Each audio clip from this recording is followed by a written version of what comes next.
독일 전역을 충격에 빠뜨렸던 사건이 있었습니다. 100년 만에 닥친 폭우 속에서 모두가 구조를 포기했을 때 단 한 대의 차가 불가능한 구조를 해냈습니다. 그건 기적이었다라고 독일 응급구조대원은 말했습니다. 평생 독일 기술만 믿어온 58세 엔지니어의 신념은 그날 밤 완전히 무너졌고 그가 처음으로 입을 열자 BBC, CNN까지 앞다투어 세계가 주목했습니다. 도대체 그날 밤 무슨 일이 벌어진 걸까요? 지금부터 그 충격적인 이야기를 공개합니다. 저는 요한 슈미츠입니다. 58세에 은퇴한 전기 엔지니어죠. 평생을 독일 기술의 우수성을 증명하는 일에 헌신했습니다. 현재는 작센주의 작은 시골 마을에서 정원 관리를 하며 조용한 노후를 즐기고 있어요. 정원의 모든 식물들, 특히 장미들은 제 인생의 새로운 기쁨이 되었습니다. 매일 아침 일어나면 커피 한 잔과 함께 정원을 둘러보는 것이 저의 소소한 행복이죠. 기술은 독일이 최고다. 이것은 제 삶의 모토였습니다. 특히 자동차는 말할 것도 없어요. 메르세데스, BMW, 아우디. 이런 독일 브랜드들은 세계 최고의 자동차를 만든다고 확신했죠. 저는 평생 독일 차만 몰았습니다. 다른 나라 차? 생각해 본 적도 없어요. 그날도 평소처럼 정원에서 시간을 보내고 있었습니다. 딸 한나가 가족과 함께 주말 방문을 약속했죠. 특히 손자 토마스를 보는 것은 항상 제게 큰 기쁨입니다. 그런데 현관 앞에 낯선 차가 멈췄어요. 반짝이는 은색 SUV. 독일 차가 아니었습니다. 케말, 이게 뭐지? 사위를 보며 물었죠. 새 차입니다, 아버님. 현대 전기 SUV예요. 지난주에 구입했습니다. 순간 가슴속에서 뭔가 불편한 감정이 올라왔어요. 한국 차라니. 그것도 전기차? 저는 평생 독일 기계공학의 우수성을 신봉해왔습니다. 독일 기술자로서의 자부심이 상처받는 느낌이었죠. 한국 차를 샀다고? 좋은 독일 차들 놔두고 왜 굳이? 제 목소리에 실망감이 묻어났습니다. 케말은 미소를 지으며 대답했어요. 성능 대비 가격이 좋았고 전기차로서 미래지향적이라고 생각했습니다. 한번 타보실래요? 됐네. 내 메르세데스면 충분해. 단호하게 거절했죠. 한나의 눈빛에서 실망감을 읽을 수 있었습니다. 딸은 항상 제가 사위를 더 따뜻하게 대해주길 바랐어요. 케말은 터키계 독일인으로 처음 딸이 그를 소개했을 때부터 저는 마음의 거리를 두고 있었습니다. 이제 그가 한국 차를 산 것까지. 제 마음속 벽은 더 높아졌죠. 아빠, 너무하셨어요. 케말이 정말 좋은 차라서 선택한 거예요. 한나가 낮은 목소리로 말했습니다. 저는 어깨를 으쓱했어요. 내 딸과 손자를 저런 외제차에 태우다니. 토마스가 기쁜 목소리로 외쳤습니다. 할아버지, 새 차 너무 멋있어요. 안에 컴퓨터도 있고 버튼도 많아요. 아이의 순수한 기쁨에 잠시 마음이 누그러졌지만 고집은 여전했죠. 저녁 식사 내내 케말의 새 차 이야기가 나올 때마다 저는 미묘한 비꼼을 담아 독일차의 우수성을 강조했습니다. 식탁에 흐르는 긴장감이 느껴졌어요. 언젠가는 제대로 된 독일차로 바꿔야 할 텐데. 디저트를 먹으며 말했죠. 케말은 참을성 있게 미소 지었습니다. 아버님의 의견 존중합니다. 하지만 이 차에 대해 시간을 두고 생각해 보시면 생각이 바뀔지도 모르겠네요. 그날 밤 가족들이 떠난 후 텔레비전에서 기상 뉴스가 나왔습니다. 기상청에서는 작센주의 100년 만의 폭우와 강풍을 예고했어요. 어쩐지 무거운 기운이 느껴졌지만 평생 이 지역에서 살아온 저는 그저 또 하나의 악천후련이 생각했죠. 그날 밤 창문을 때리는 빗소리가 점점 거세졌습니다. 처음에는 그저 평범한 비라고 생각했지만 시간이 흐를수록 상황이 심각해졌어요. 밖은 이미 캄캄했고 빗줄기는 마치 누군가가 물을 쏟아붓는 것처럼 거칠게 내리쳤죠. 바람은 마치 살아있는 생물처럼 울부짖었습니다. 이런 날씨는 처음이군. 창밖을 바라보며 중얼거렸어요. 갑자기 휴대폰에서 경고음이 울렸습니다. 지역 재난 경보였죠. 작센주 전역 홍수 경보. 토네이도급 강풍 발생. 주민들은 외출을 삼가고 안전한 장소로 대피하십시오. 메시지를 읽는 순간 전등이 깜빡이더니 집안이 완전히 어두워졌어요. 젠장. 캄캄한 어둠 속에서 손전등을 더듬어 찾았습니다. 창밖을 내다보니 동네 전체가 깜깜했어요. 전신주가 폭풍에 쓰러진 모양이었죠. 라디오를 켜보니 긴급 방송이 나오고 있었습니다. 작센 지역의 강수위가 급격히 상승하고 있으며 다수의 도로가 침수되었습니다. 토네이도급 강풍으로 인해 전신주 파손이 광범위하게 발생하고 있으며 구조대는 최대한 빨리 출동할 예정이나 기상 상황으로 인해 지연이 불가피합니다. 갑작스러운 공포감이 밀려왔어요. 평생 살아온 이 조용한 마을에 이런 극한 상황이 찾아올 거라고는 상상도 못했죠. 딸에게 전화를 걸었지만 연결되지 않았습니다. 통신망도 두절된 모양이었어요. 한나, 케말, 토마스, 제발 무사하길. 그들이 안전하게 집에 도착했길 간절히 바랐습니다. 밖에서 요란한 소리가 들렸어요. 손전등을 들고 창가로 달려가 보니 정원에 있던 제 오래된 장독대가 강풍에 흔들리고 있었습니다. 그것은 제 할머니에게서 물려받은 소중한 유산이었죠. 안 돼. 망설임 없이 비옷을 걸치고 밖으로 뛰쳐나갔습니다. 폭풍우 속으로 나가는 순간 그 강력함에 숨이 막혔어요. 비는 마치 날카로운 바늘처럼 제 얼굴을 찔렀고 바람은 제 몸을 밀어내려 했습니다.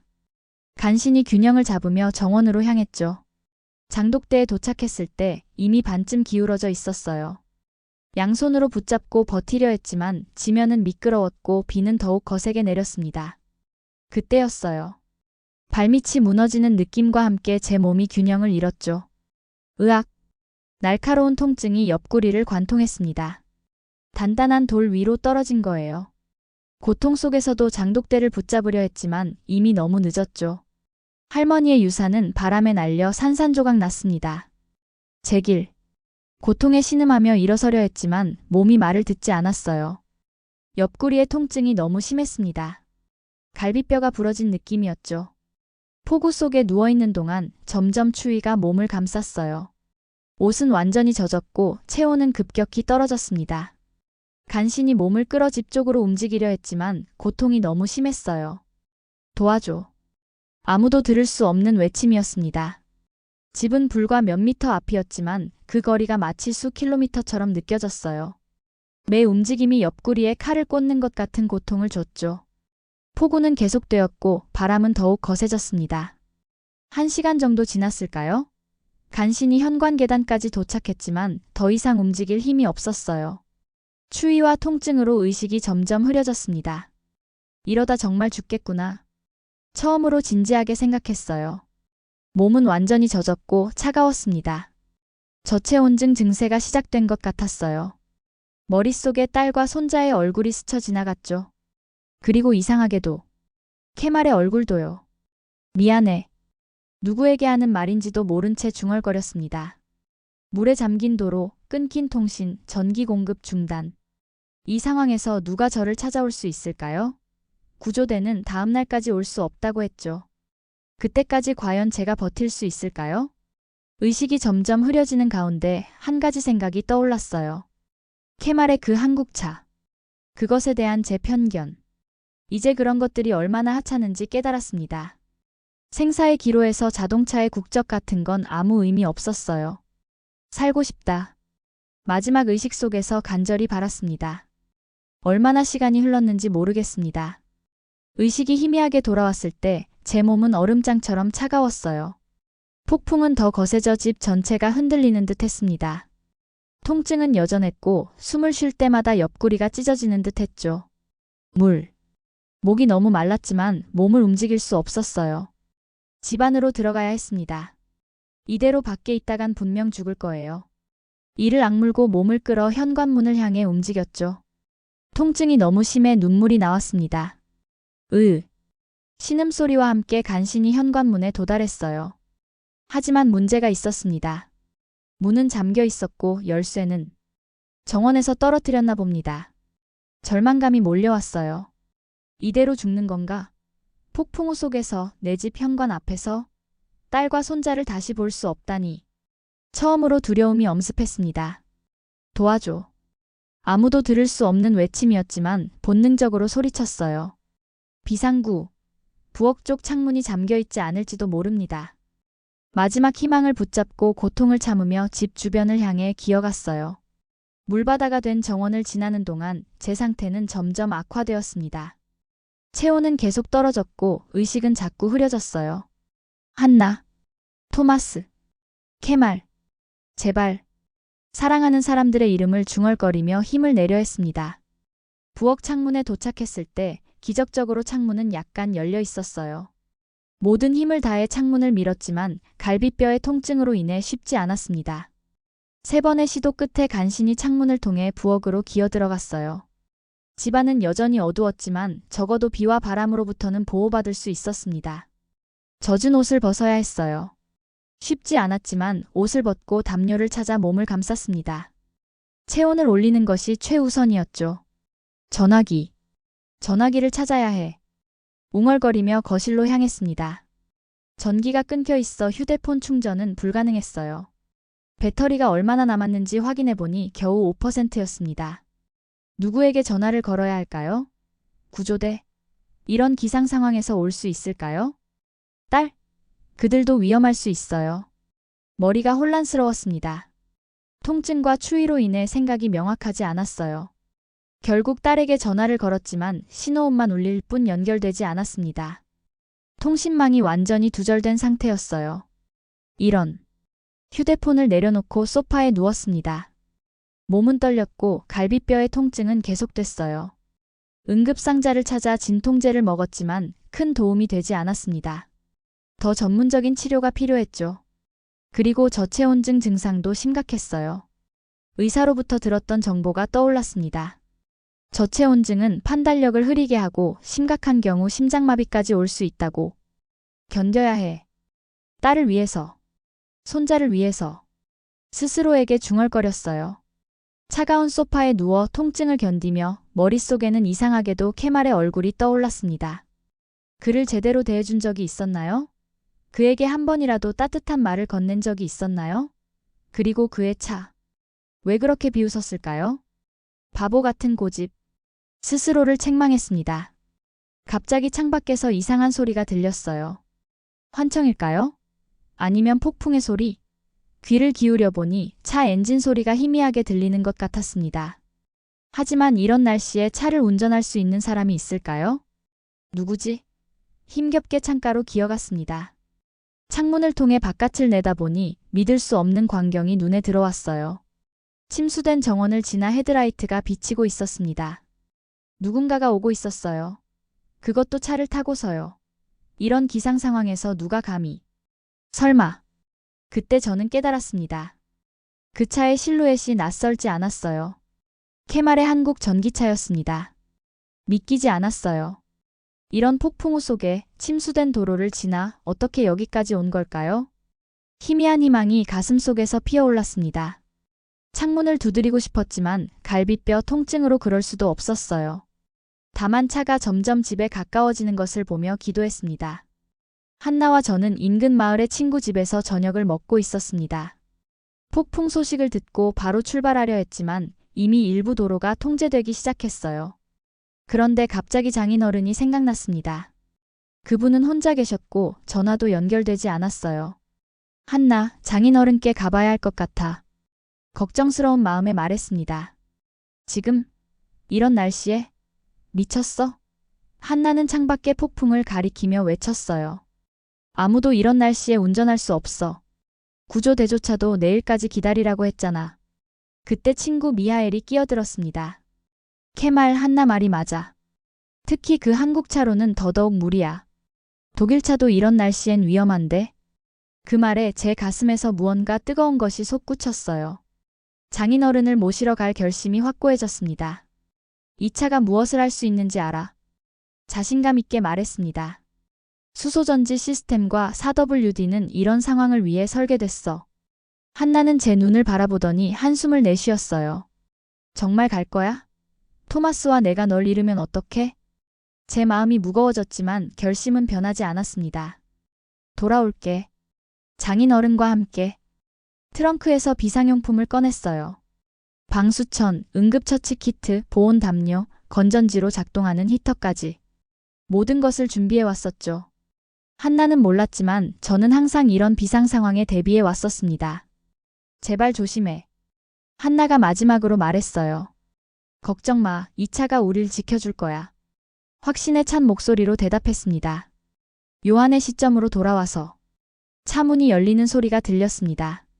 그리고 누군가 제 이름을 부르는 소리가 희미하게 들렸어요. 요한 아버님, 어디 계세요? 케말의 목소리였습니다. 여기. 간신히 목소리를 짜냈지만 너무 작았어요.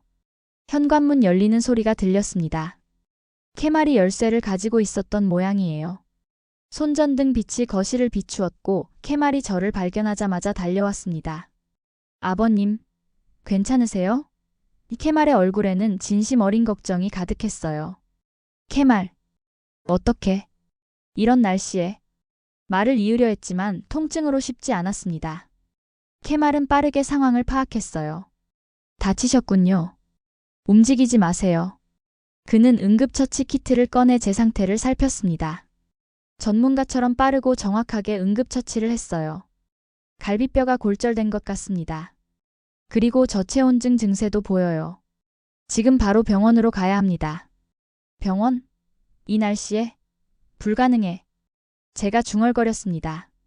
케말은 담요로 저를 감싸며 단호하게 말했어요. 가능합니다. 제 차가 해낼 수 있어요. 그 말에 저는 피식 웃었습니다. 한국차로? 독일차도 이런 폭풍엔 못 견딜 텐데. 케말은 자신감 있게 미소 지었어요. 한번 보여드리죠.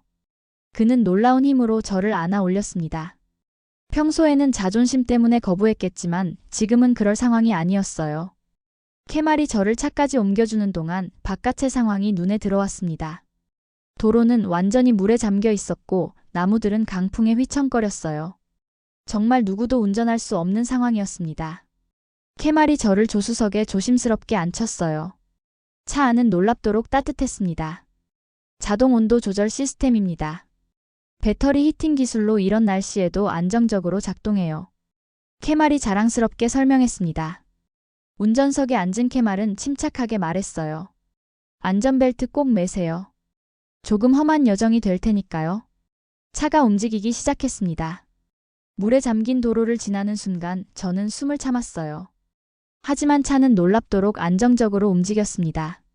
타이어가 물을 가르며 앞으로 나아갔어요. 이 차는 특수 설계된 전기 모터가 각 바퀴를 독립적으로 제어해요. 침수 상황에서도 최적의 접지력을 유지하죠. 케말이 설명했습니다. 저는 말없이 창밖을 바라보았어요. 이럴 수가. 한국차가 이런 극한 상황에서 이렇게 움직일 수 있다니. 믿기지 않았습니다. 도로 상태는 점점 악화되었습니다. 가파른 산길로 접어들자 진흙과 돌이 뒤섞인 위험한 지형이 나타났어요. 독일차로는 상상도 할 수 없는 난코스였죠. 하지만 케말의 한국 전기차는 놀라울 정도로 안정적으로 움직였습니다. 이런 길은 어떻게? 저도 모르게 감탄이 흘러나왔어요. 케말은 집중하면서도 여유 있는 미소를 지었습니다. 이 차의 그립 컨트롤 시스템이 실시간으로 노면 상태를 감지해 각 바퀴에 필요한 힘을 배분해요. 마치 4개의 뇌가 각 바퀴를 독립적으로 제어하는 것과 같습니다. 앞쪽에 거대한 나무가 쓰러져 길을 막고 있었어요. 케말은 잠시 망설이더니 차량을 급격히 방향을 틀었습니다. 산비탈을 따라 새로운 길을 만들어가는 것 같았어요. 미친 짓이야. 본능적으로 소리쳤지만 차는 놀랍게도 흔들림 없이 나아갔습니다. 이 차의 무게중심은 배터리가 차체 바닥에 깔려 있어 매우 낮습니다. 그래서 이런 경사에서도 안정성을 유지할 수 있어요. 케말은 차분하게 설명했죠. 그의 운전 솜씨와 차의 성능에 점점 놀라움을 감출 수 없었습니다. 평생 독일 기술만을 신뢰했던 제 눈앞에서 한국 기술이 불가능을 가능으로 만들고 있었어요. 폭풍우는 더욱 거세졌지만 케말의 차는 멈추지 않았습니다. 마을로 향하는 다리가 물에 잠겨 있었어요. 보통이라면 절대 건널 수 없는 상황이었죠. 저 길을 건너야 합니다. 다른 길은 없어요. 케말이 말했습니다. 미쳤어? 저기는 완전히 물에 잠겼어. 저는 놀라서 외쳤어요. 케말은 잠시 생각하더니 결심한 듯 말했습니다. 이 차는 65cm까지 침수 주행이 가능해요. 전기 시스템이 완전 밀봉되어 있고 모터와 배터리는 특수 방수 처리가 되어 있습니다. 그 말과 함께 케말은 천천히 물속으로 차를 진입시켰어요. 물이 차 주변을 감싸고 창문 절반 높이까지 올라왔습니다. 제 심장은 미친 듯이 뛰었어요. 전기차가 물에 잠기면 어떻게 되는지 저는 몰랐지만 상식적으로는 매우 위험해 보였습니다. 하지만 놀랍게도 차는 계속해서 앞으로 나아갔어요. 물살이 거세져도 전진했습니다. 케말의 표정은 집중력으로 가득 차 있었어요. 수소전지 시스템이 배터리를 안정적으로 충전시켜주고 4WD가 각 바퀴에 정확한 힘을 분배하고 있어요. 케말이 설명했습니다. 이것이 바로 제가 이 차를 선택한 이유죠. 물을 완전히 통과했을 때 저는 숨을 크게 내쉬었어요. 믿을 수 없는 광경이었습니다. 평생 믿어왔던 독일 기술로도 불가능했을 것 같은 일을 한국 차가 해냈어요. 놀라운데? 저도 모르게 중얼거렸습니다. 마을 병원이 보이기 시작했어요. 불이 켜져 있었습니다. 비상 발전기가 작동 중인 모양이었죠. 케말은 응급실 입구 바로 앞에 차를 세웠습니다. 도착했습니다, 아버님. 이제 괜찮을 거예요. 케말의 목소리에는 안도감이 묻어났어요. 의료진이 빠르게 달려와 저를 들것에 실었습니다. 응급실로 이동하는 동안 저는 케말을 돌아봤어요. 그의 옷은 완전히 젖어 있었고 얼굴은 지쳐 보였지만 눈빛은 안심과 자부심으로 빛나고 있었습니다. 케말. 제가 약하게 불렀어요. 네, 아버님. 그가 다가왔습니다. 고마워. 평생 처음으로 사위에게 진심 어린 감사를 표했습니다. 의사가 저를 진찰한 후 갈비뼈 2개가 부러졌다고 했어요. 다행히 내부 장기 손상은 없었습니다. 저체온증도 적절한 치료를 받으면 회복될 거라고 했죠. 케말은 계속해서 제 곁을 지켰습니다. 한나와 토마스는 괜찮아? 걱정스러운 마음에 물었어요. 네, 친구 집에서 안전하게 있어요. 전화는 안 되지만 제가 오기 전에 그들에게 말했으니 걱정 마세요. 케말이 대답했습니다. 의사가 잠시 나간 사이 저는 케말에게 물었어요. 어떻게 오셨어요? 모두가 말렸을 텐데. 케말은 잠시 침묵하더니 진지한 표정으로 말했습니다. 아버님을 혼자 두고 올 수 없었어요. 그리고 이 차를 샀을 때부터 계획이 있었습니다. 계획이라고? 궁금해졌어요. 독일은 기후 변화로 극한 기상 상황이 점점 증가하고 있잖아요. 저는 우리 가족을 위해 어떤 상황에서도 안전하게 이동할 수 있는 차가 필요했습니다. 그래서 모든 기능을 꼼꼼히 비교하고 이 차를 선택했어요. 케말의 목소리에는 확신이 담겨 있었습니다. 그의 말을 듣는 순간 제 마음속 어딘가가 움직였어요. 평생 독일 기술만이 최고라고 믿어왔던 제 신념이 흔들리기 시작했습니다. 그렇군. 말을 고르며 천천히 대답했습니다. 난 그저 독일차라는 이유만으로 선택했는데 당신은 가족의 안전을 위해 모든 기능을 연구했군요. 케말은 미소를 지었어요. 물론 독일 자동차도 훌륭합니다. 하지만 기술은 점점 국경을 초월하고 있어요. 이제는 어느 나라가 만들었느냐보다 어떤 철학으로 만들었느냐가 더 중요한 시대가 아닐까요? 그의 말이 제 마음 깊은 곳을 건드렸습니다. 평생 고집해온 신념이 하룻밤 사이에 무너진 기분이었어요. 하지만 이상하게도 후련했습니다. 오늘 당신이 아니었다면 내가 살아있지 못했을 거야. 진심을 담아 말했어요. 병원에서 이틀을 보낸 후 저는 퇴원 허가를 받았습니다. 폭풍은 이미 지나갔고 마을은 조금씩 일상을 되찾아가고 있었어요. 케말은 매일 병원을 찾아와 제 상태를 확인했습니다. 한나와 토마스도 안전했고요. 그들이 모두 함께 저를 데리러 왔을 때 제 마음은 감사함으로 가득 찼어요. 병원 로비에서 나오는 길에 케말의 차가 보였습니다. 깨끗하게 세차되어 있었지만 진흙탕 속을 달렸던 흔적들이 여전히 남아 있었어요. 케말. 차 앞에서 멈춰 서며 불렀습니다. 네, 아버님. 케말이 다가왔어요. 내 생명, 네가 아니라. 그 차가 살렸군. 조금은 쑥스럽게 말했습니다. 케말은 잠시 놀란 표정을 짓더니 따뜻한 미소를 지었어요. 그 차는 단지 도구예요. 그걸 믿어준 건 장인어른의 용기였죠. 용기? 의아했습니다. 네. 모든 것이 불확실한 상황에서 저를 믿고 그 차에 몸을 맡기셨잖아요. 그건 큰 용기였습니다. 케말의 말에는 진심이 담겨 있었어요. 그 순간 제 안에 무언가가 완전히 무너졌습니다. 사위를 향한 모든 편견과 거리감이 사라지는 느낌이었어요. 갑자기 눈시울이 뜨거워졌습니다. 고맙다. 목이 메어 더 말하지 못했어요. 대신 처음으로 캐마를 꽉 껴안았습니다. 갈비뼈가 아팠지만 개의치 않았어요. 이 순간이 더 중요했으니까요. 한나와 토마스는 놀란 표정으로 저희를 바라보다가 이내 기쁜 미소를 지었습니다. 가족이 진정으로 하나가 되는 순간이었어요. 캐말의 차 조수석에 조심스레 앉았습니다. 이번에는 다른 마음이었어요. 존경과 감사함이 가득했죠. 집으로 돌아가는 길에 창밖 풍경을 바라보며 생각했습니다. 폭풍은 많은 것을 파괴했지만 동시에 새로운 것을 만들기도 했어요. 제 마음속 편견의 벽이 무너지고 사위와의 새로운 관계가 시작된 것처럼요. 이 차의 작동 원리가 궁금한데 설명해 줄 수 있을까? 캐말에게 물었습니다. 캐말의 눈이 반짝였어요. 물론이죠. 어디서부터 시작할까요? 전기 모터? 배터리 시스템? 아니면 주행 안정성 기술? 처음부터 다 알려줘. 진심 어린 호기심으로 대답했습니다. 집에 도착할 때까지 캐말은 열정적으로 설명했고 저는 진지하게 들었어요. 58년 전기 엔지니어로서의 전문 지식을 가지고 그의 설명을 이해했습니다. 놀라웠어요.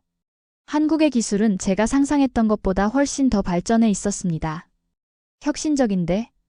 감탄을 금치 못했어요. 그로부터 일주일 후 캐말이 흥분한 표정으로 제 집을 찾아왔습니다.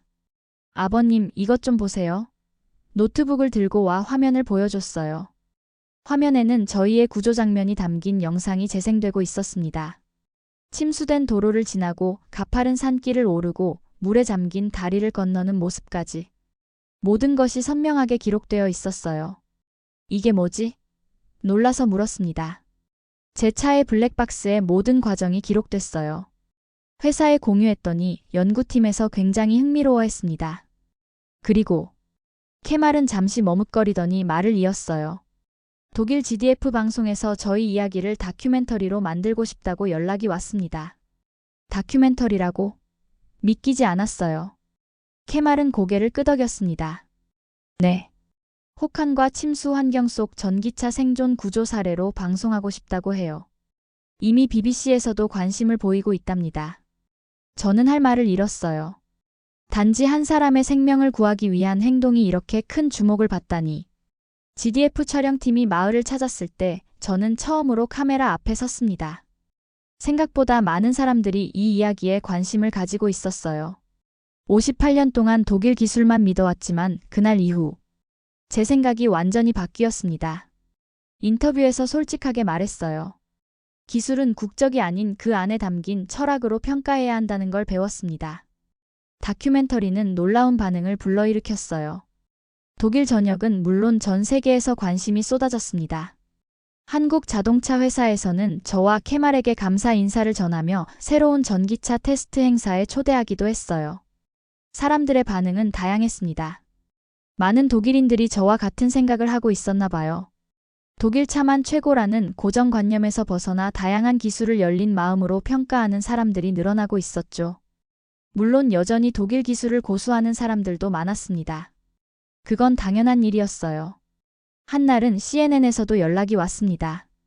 유럽의 기술 국가주의가 무너지고 있다는 주제로 특집 프로그램을 만들고 싶다고 했어요. 처음에는 망설였지만 제 경험이 다른 사람들에게 도움이 될 수 있다면 좋겠다는 생각에 인터뷰에 응했습니다. 기술은 국적보다 그 안에 담긴 철학과 사람을 향한 배려가 중요합니다.